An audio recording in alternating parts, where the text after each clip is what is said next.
به أجمعين. الحمد لله والصلاة والسلام على سيدنا محمد وعلى آله وأصحابه أجمعين. أما بعد، عن أبي قتادة أن رسول الله صلى الله عليه وسلم قال: إذا دخل أحدكم المسجد فليركع ركعتين قبل أن يجلس. حضرت ابو قتادہ فرماتے ہیں پیارے رسول صلی اللہ علیہ وسلم نے فرمایا، جب تم میں سے کوئی مسجد میں داخل ہو تو اس کو چاہیے کہ بیٹھنے سے پہلے 2 رکعت نماز پڑھ لے۔ مسجد کو اللہ تعالیٰ سے ایک خاص نسبت ہے اور اسی نسبت سے اس کو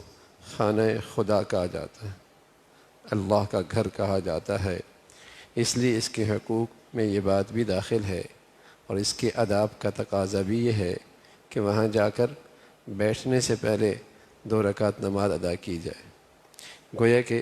یہ خداوندی، بارگاہ خداوندی میں ایک سلامی ہے، بارگاہ خداوندی میں ایک سلامی ہے، اس لیے اس کو تحیۃ المسجد کہتے ہیں کہ مسجد میں جا کر تحیہ سلامی دی اس نے، بارگاہ خداوندی میں اس نے یہ سلامی کا انداز اختیار کیا۔ لیکن یہ ظاہر ہے مستحب ہے،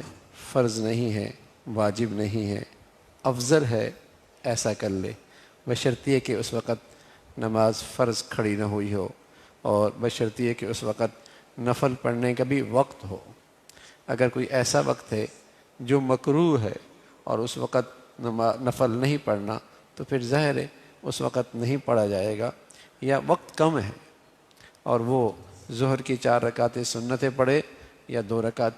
تحیۃ المسجد پڑھے تو انہی 4 رکعتوں کے اندر اس کی نیت کر لیں۔ وقت کم ہے اور جسے کہیں کہ وہ چاہتا ہے کہ وہ جماعت میں شریک ہو جائے اور تکبیر اولیٰ مل جائے تو پھر تکبیر اولیٰ کا اہتمام کرے۔ البتہ فجر کی نماز میں جب آ رہا ہے اور وہاں اس نے نماز پڑھنی ہے تو 2 رکعت جو سنتیں پڑھ رہا ہے تو انہی سنتوں کے اندر تحیۃ المسجد کی بھی نیت کر لے۔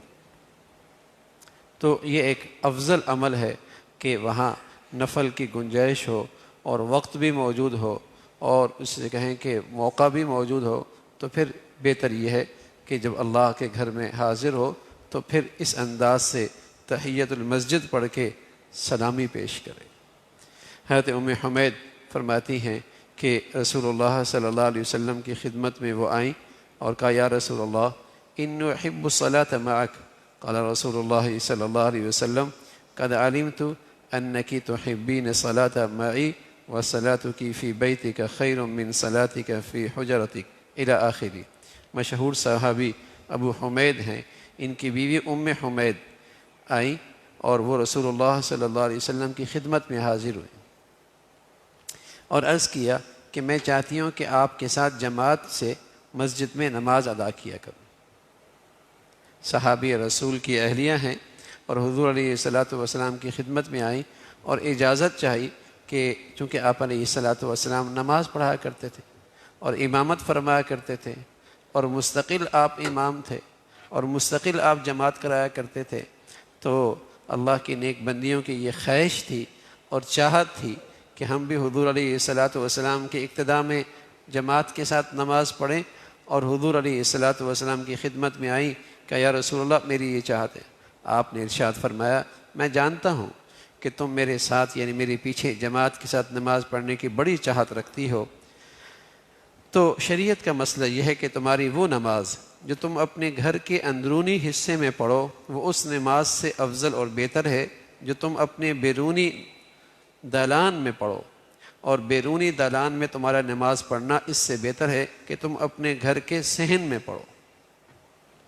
اور اپنے گھر کے صحن میں تمہارا نماز پڑھنا اس سے بہتر ہے کہ تم اپنے قبیلے کی مسجد میں جو تمہارے مکان سے بالکل قریب ہے وہاں نماز پڑھو، اور اپنے قبیلے والی مسجد میں نماز پڑھنا اس سے بہتر ہے کہ تم میری مسجد میں یعنی مسجد نبوی میں میرے پیچھے آ کے نماز پڑھو۔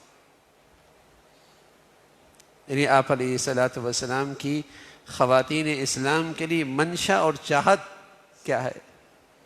منشا اور چاہت یہ ہے کہ وہ جتنا ہی جسے کہیں کہ اپنے حجرے میں نماز پڑھیں، اپنے گھر کے اندر نماز پڑھیں، ان کی وہ نماز بہتر ہے۔ تو یوں آپ علیہ الصلاۃ والسلام نے انہیں ترتیب وار یہ بتایا کہ اندر کی نماز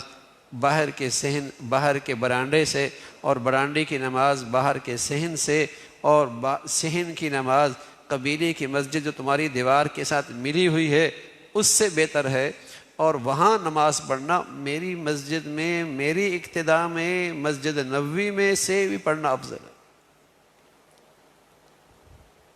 تو رسول اللہ صلی اللہ علیہ وسلم نے اس انداز سے بار بار اس کی وضاحت فرمائی، لیکن اس کے باوجود بہت ساری صحابیات کا دلی جذبہ یہی ہوتا تھا کہ چاہے ہمارے لیے اپنے گھروں میں نماز پڑھنا افضل اور زیادہ ثواب کی بات ہو، لیکن ہم کم از کم رات کی نمازیں مسجد میں حاضر ہو کر حضور کے پیچھے پڑھ لیں۔ رات کی نمازیں جس میں پردے کا بھی اندیشہ نہیں اور اندھیرا بھی ہوتا تھا، اور اس انداز سے رات میں کم از کم آ کر حضور کے پیچھے نماز پڑھ لیا کریں، چونکہ اس جذبے کی بنیاد حضور علیہ الصلاۃ والسلام کے ساتھ ان کی سچی ایمانی محبت تھی، اور اس زمانے میں کسی فتنے کا اندیشہ بھی نہیں تھا،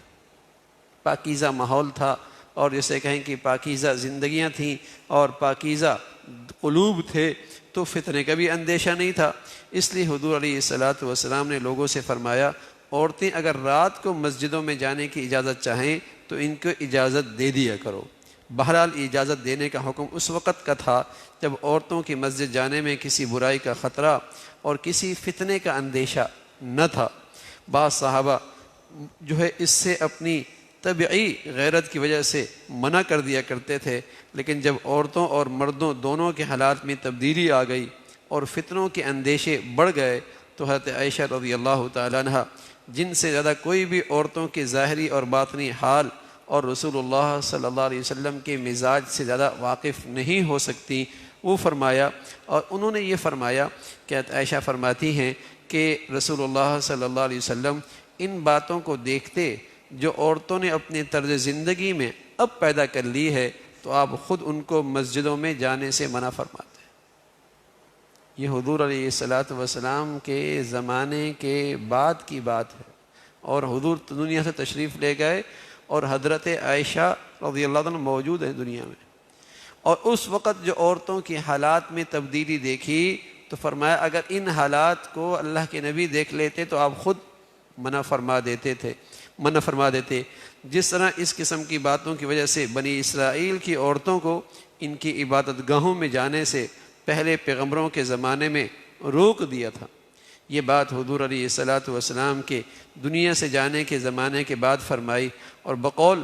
حضرت شاہ ولی اللہ جن پر ان احادیث پر بڑی خاص نظر ہے، اور اس پورے بر صغیر میں جن کے بدولت حدیث کی خدمت اس پورے خطے کے اندر ہوئی، وہ بزرگ ہیں، وہ فرماتے ہیں کہ جمہور صحابہ یعنی صحابہ کا اس رائے پر اجتماع ہے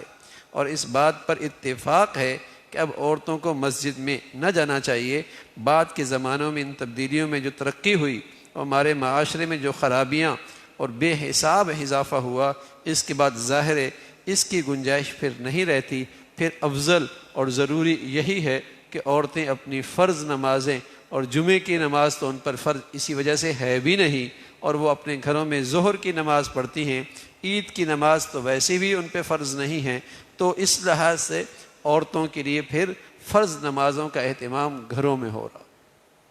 ان فتنوں کی وجہ سے میں عرض کیا اس زمانے میں تو یہ فتنے تھے، اور آج جس انداز کا لباس اور جس انداز کی پوشاک اور جس انداز کا مزاج اور جس انداز کی زندگی ہے وہ تو فتنے ہی فتنے۔ تو ان تمام چیزوں کی رعایت رکھ کے پھر عورتوں کے لیے فرض نماز کی جب گھر میں گنجائش جو حکم ہے، تو دیگر نمازوں کا تو پھر اور زیادہ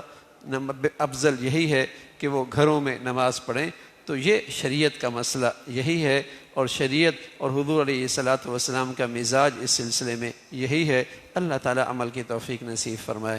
اللہم لک الحمد کلو ولک الشکر کلو، اللہم اعنا علی ذکرک و شکرک و حسن عبادتک، اللہم اعنا علی ذکرک و شکرک و حسن عبادتک، نستغفر اللہ و نتوب الیک، نستغفر اللہ و نتوب الیک، سبحان ربک رب العزة عما یصفون وسلام علی المرسلین والحمد